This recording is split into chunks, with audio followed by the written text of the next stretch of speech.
Primeiramente, o que seria o esporte radical? Naquela primeira aula que a gente teve sobre o tema, então vocês já demonstraram que tem uma ideia do que seria esse esporte radical. Um esporte radical é diferente desses esportes que a gente chama de esportes convencionais. Por quê? Porque existe a presença forte e bem relevante do risco nessas atividades, certo? Então, a atividade de esporte radical vem representar algum tipo de risco físico, justamente que é proporcionado por certas circunstâncias como condições extremas de altura, de velocidade e outras variantes, como, por exemplo, a questão da natureza.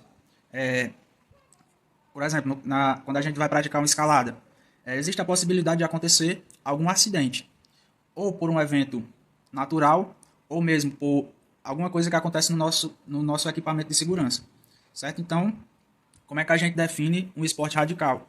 Ele é um esporte, diferentemente dos esportes convencionais, onde há a presença de um certo grau de risco físico e ele acontece em certas circunstâncias, certas condições, como grandes alturas, grandes velocidades e outras variáveis, certo? Então, a gente viu naquele texto inicial que ele se difundiu a partir dos anos 80 e 90. Isso quer dizer que, apesar de haver algumas manifestações antigas, foi nos anos 80 e 90, até no começo dos anos 90, em que os esportes radicais tiveram mais visibilidade e maior crescimento, certo? A partir desse momento, inclusive a mídia se volta para os esportes radicais. Então, esse termo foi usado para designar esportes com alto grau de risco físico. Então, são esportes como, por exemplo, o paraquedismo, que é realizado em grandes altitudes, que há o risco, por exemplo, de acontecer um acidente se o paraquedas não abrir, certo? Claro que vai ter um paraquedas ali reserva, mas há uma probabilidade de acontecer algo que vai representar algum tipo de risco físico, que pode representar alguma lesão ou mesmo ocasionar a morte, certo? Então, quando a gente observa os esportes radicais, existe essa possibilidade também, certo? São esportes onde demanda, no caso, a questão física e a questão psicológica também. No mesmo texto que a gente estudou, citava alguns esportes que são considerados esportes radicais, certo? Lá no início do texto. Que é justamente, como a gente vê nessas imagens, o trekking, essa imagem aí do lado esquerdo, onde vai fazer tipo uma trilha em terrenos acidentados, eles usam tipo uma bengala. Mais ao centro a gente vê aí a modalidade de windsurfing, onde existe a presença de uma prancha e também existe tipo uma vela mesmo, certo? Logo mais acima a gente vê a questão da escalada, tanto em geleira como a questão do alpinismo. Mais abaixo também pode ser feito escalada, o rapel, certo? O bungee jump, no canto inferior esquerdo da tela. Ao centro a gente vê o paraquedismo e do lado direito a gente vê o mountain bike. O que há de comum nessas atividades? São atividades diferentes? São. Em todas a gente vê, a gente percebe que são atividades arriscadas. Então há a presença do risco nessas modalidades. É arriscado a gente fazer uma prova de mountain bike por a gente fazer algumas ações dentro da modalidade pela própria questão da modalidade em si, mas também da questão do contato com a natureza, certo? A gente vai ver que existe uma divisão entre esporte de ação e de aventura, e a gente vai ver as características mais à frente. Aqui, para exemplificar, eu coloquei mais algumas imagens de esportes radicais, justamente para vocês conseguirem identificar. Inicialmente o skate, o BMX, o bicicross, que também é esporte radical, patins inline, o bungee jump, o esqui, o snowboard, o surf, o windsurf, o rafting, o motocross, o paraquedismo, a escalada, o cross country, que é o BMX, só que é praticado em uma descida, certo? O esqui aquático, o voo de asa delta, que juntamente com o parapente, ele compõe o voo livre ali. O mergulho, que pode ser utilizado, pode ser considerado livre ou autônomo, dependendo da utilização desse equipamento, que é do oxigênio. A gente chama de mergulho autônomo, o que usa justamente o oxigênio. Certo? Então, são diversas modalidades. Se a gente fosse colocar aqui todas, então a gente ficaria muito tempo comentando sobre essas modalidades. A gente vai conhecer, com o decorrer das aulas, uma ou outra modalidade dessas. Certo? No caso aqui, os X Games. Então, o que seriam os X Games? Eles são competições que, a partir daquele momento em que os esportes radicais ganharam mais visibilidade, houve também a presença da mídia, certo? Então, o que são os X Games? É um conjunto de eventos radicais criados especialmente para ser repassados na televisão, certo? O objetivo é enfatizar essas modalidades e as competições que existem ali, certo? O objetivo é, indiretamente, fortalecer as modalidades, mas existe a presença da mídia, certo? Para manipular a questão dessas competições, certo?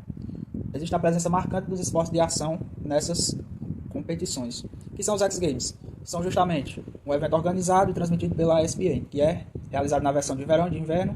O evento ocorre como a Olimpíada dos Esportes Radicais, porém, existem alguns poucos esportes que já são esportes olímpicos, contando com medalhas de ouro, bronze e prata, além de premiações em dinheiro para atletas. Então, a importância dos X Games se for comparar, é como se fosse uma Copa do Mundo para o futebol, certo? Então, apesar de não passar no canal aberto, hoje em dia há uma valorização grande dos X Games e dos esportes radicais pela mídia, certo? Essas atividades já eram praticadas há muito tempo, certo? Então, naquele texto a gente também viu a questão das práticas corporais que aconteciam na antiguidade, que a gente percebe que já podem ser consideradas também esportes radicais. Por exemplo, no século XIX já faziam escaladas às montanhas geladas na Europa, certo? Então, Leonardo da Vinci, ele teve grande relação com a aviação em seu tempo, e ele também criou um protótipo de asas para voar, certo? O objetivo é fazer com que o homem voasse, porém, apesar dessa relação que ele tem com a aviação, ele criou um protótipo de asas, certo? A gente compara hoje com a asa delta. No caso, Alexandre o Grande utilizava mergulhadores em suas guerras também, e o surf já era praticado na Polinésia há 2000 anos. Então, o que é que a gente pode perceber aí? Que essas modalidades se popularizaram no século XX, porém, algumas de suas manifestações já existiam há muito tempo, certo? Dando continuidade, a gente vai observar aqui o protótipo de asas de Da Vinci, a gente compara com a asa delta hoje em dia, e o surf polinésio. Essa imagem é interessante, certo? Então, a prancha antigamente era muito pesada, muito mais pesada, que foram utilizadas inicialmente era justamente de madeira. Alguns conceitos que a gente já havia estudado, a diferença entre risco e perigo. Quando a gente fala em risco, a gente fala também em probabilidade, certo? Então, o que seria o risco? É a probabilidade de ocorrência de algum evento perigoso, presença marcante do risco nos esportes radicais, certo? A gente fala em risco calculado nos esportes radicais. E o perigo, a gente vê que é justamente uma situação que já é danosa, uma situação real, que já é danosa, que pode causar algum dano material, em equipamentos do meio ambiente, ou mesmo causar alguma lesão em seus praticantes, certo? Então, o perigo é algo muito mais real do que o risco. O risco trabalha com a probabilidade, certo? Vamos trazer para os esportes radicais. Ao fazer uma escalada em um determinado local, há a probabilidade de acontecer uma tempestade, há a probabilidade de acontecer um deslizamento de terra, há a probabilidade de aparecer um animal selvagem, certo? Trabalha sempre com probabilidade. Há a probabilidade de uma corda se romper, certo? Durante o percurso. Então, o risco é o que está presente nas modalidades radicais.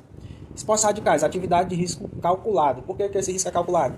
Justamente porque os indivíduos, os praticantes, têm um certo controle dessas modalidades. Controle de quê? Das suas variáveis. Como é que ele vai ter controle das variáveis naturais? Existem estudos do clima, existem estudos de abalos sísmicos que podem acontecer durante a prática de algum esporte, certo? Existem estudos das técnicas específicas de cada esporte, certo? Por exemplo, a escalada, ele tem que saber a questão dos nós que vai utilizar no momento certo, tem que saber a questão da fixação daqueles pontos. Então não são esportes simples, certo? E nem é todo mundo que pode realizar esses esportes, na verdade.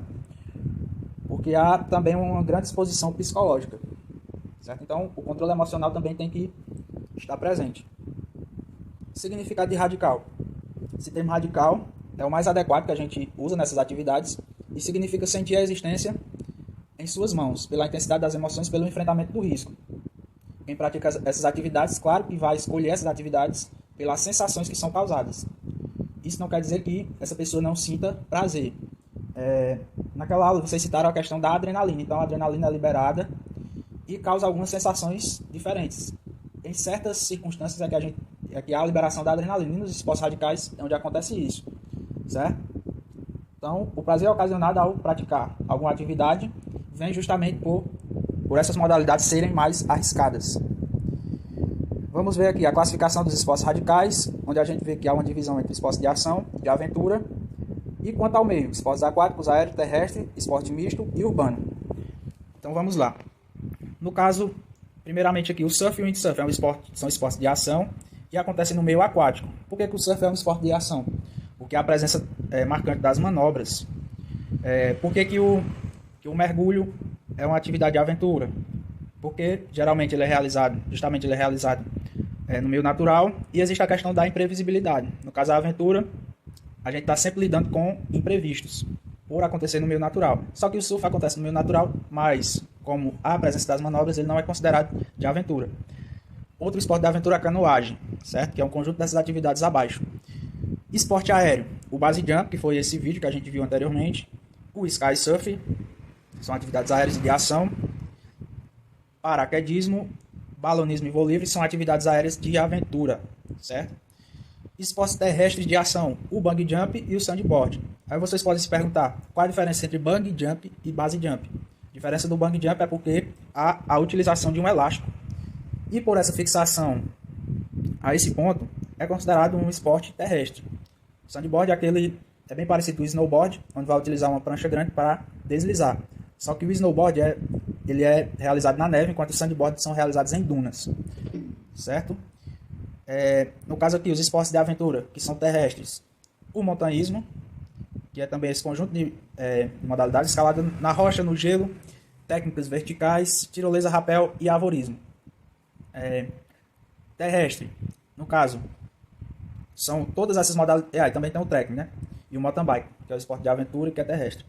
No caso, a diferença aqui, por exemplo, o sandboard a gente vê que há a utilização de manobras, enquanto nos esportes de aventura, que são terrestres, a gente vê a questão de chegar a um determinado ponto, certo?